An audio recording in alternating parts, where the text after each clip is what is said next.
What's up, guys? Today we will be checking out the Moto G Stylus here in 2025. One of my favorite kind of budget phones to recommend to people who don't really want to go in the used refurbished marketplace. You maybe don't want an old flagship or something like that. You just want a brand new phone. This is a phone that I actually really like. I highly recommend. And it's the Moto G Stylus, the 2024 edition. And it's 250 bucks new, and like new you can find it for 210. I'm sure it's a lot cheaper if you get it, used on eBay or something like that. But this is a very affordable phone. It actually checks off a lot of boxes for a lot of people. The thing that I really like about this phone is the hardware here. So it's got that nice soft touch on the back, which makes it feel a lot more premium than what the price is. So that is what I really like. Just a nice texture, and I think this phone design wise still looks really great as well. Now it is a plastic frame here, so even though it looks like metal, it's actually plastic. But this phone has held up since I got it. It's really solid feeling in the hand, and this phone has a lot of hardware features here. So we do have the pen on here, so you can go ahead, and Motorola has a few little software tricks that you can do, but it's pretty cool. The pen is very accurate. It works really well. And you have that little hand draw calculator. You can do like drawing, coloring books and stuff like that. Or you can just navigate with the pen. It's really nice. And the pen has a nice weight to it.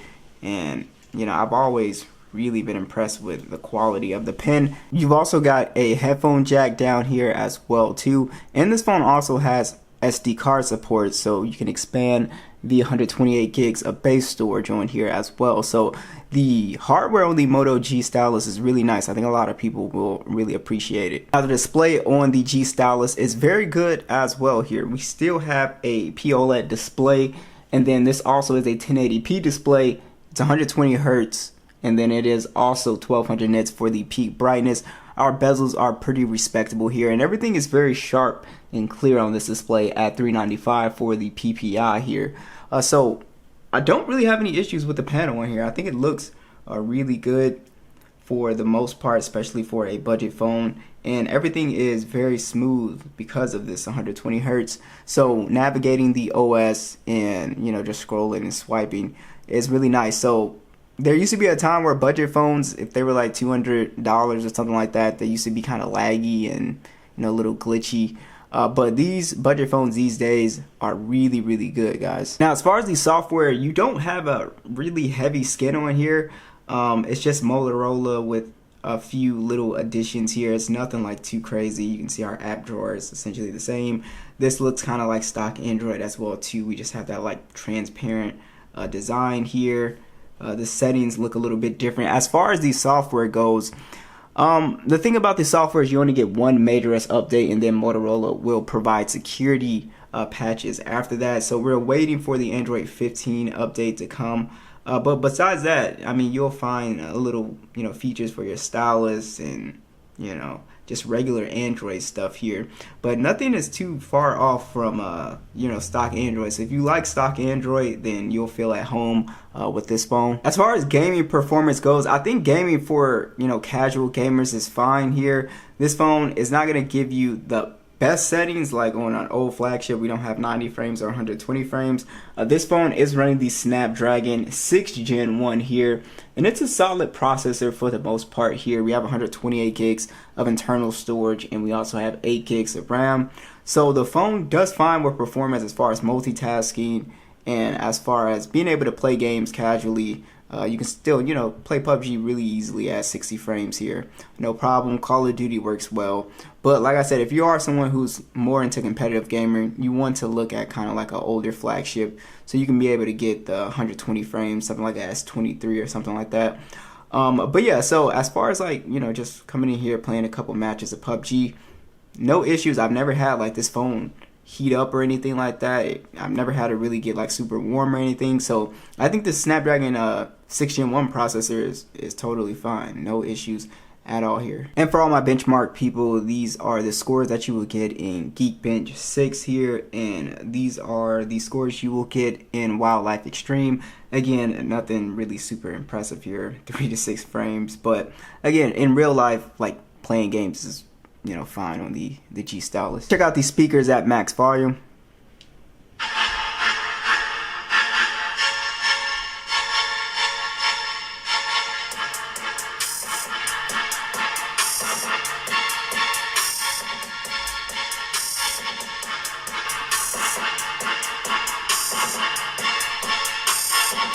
The speakers sound fine, especially for, you know, a budget phone. I think they sound, you know, pretty decent. There's a good amount of, little bit of bass here, and it's overall loud when you cover up the, you know, the bottom speaker as well. You can still hear it pretty well, so I think the speakers are definitely pretty decent. And also the fingerprint scanner on here, so you can do the fingerprint scanner or your face unlock, and it works really well, so I don't have an issue with that. It's an optical one, so it's not going to be, you know, as fast as a ultrasonic one, but it works. I don't see any issue with this one. Now, you would think that the cameras on the G Stylus would be, you know, not good, but these actually have pretty decent cameras. It's a 50 megapixel standard and a 13 megapixel ultra wide. You have 4K 30 video and a 32 megapixel selfie that shoots in 4K 30. Have a macro mode here, and we got slow motion, portrait. We have a pro mode on here, and then we also have some other little options here. But for the most part, guys, the photos come out pretty decent. I don't have an issue with it. You get pretty good detail as well. You get nice colors on here. And I think for what most people are going to do with a phone like this, which is basically just a point and click, you know, you just want a decent photo, this is going to do a pretty good job. The video is also, it's okay. But I think for most people it's fine. Yeah, it's going to be a little bit soft in low light and stuff like that. That's the only thing that I noticed. But I think for the most part, for what most people are going to be doing with this phone, it looks great. The selfie cam is also pretty decent on here as well too. So I don't have an actual issue with the G Stylus camera at all. So the number one thing about the G Stylus, and I think its best feature, is actually the battery life. We have a 5,000 milliamp hour battery, 30 watt charging, and we also have 15 watt wireless charging as well. So this phone is awesome when it comes to screen on time. You get great screen on time, and the phone lasts all day for me, so I have no issues with battery life, and it's overall just a solid device. I think in every category here. That's why I said it's one of my favorite phones from, you know, last year when it came out. I thought it was just very underrated device that no one really paid attention to, because I think it's, you know, because the Motorola brand, and Motorola is not putting out giving you a ton of software updates, but this phone has a lot that a lot of people will like. I mean, you got the pen, you got the headphone jack, you got a really nice display, you got SD card support, you got very nice software here. It's not, you know, a bunch of stuff on here. It's nothing really too intrusive. The design looks pretty good, and overall the battery life is excellent. The cameras are solid, so it's just a very interesting phone that I wish more people would, you know, just take a look at. I'm excited to see what Motorola does this year with the 2025 edition, so I'll be looking out for that as well. Let me know what you guys think.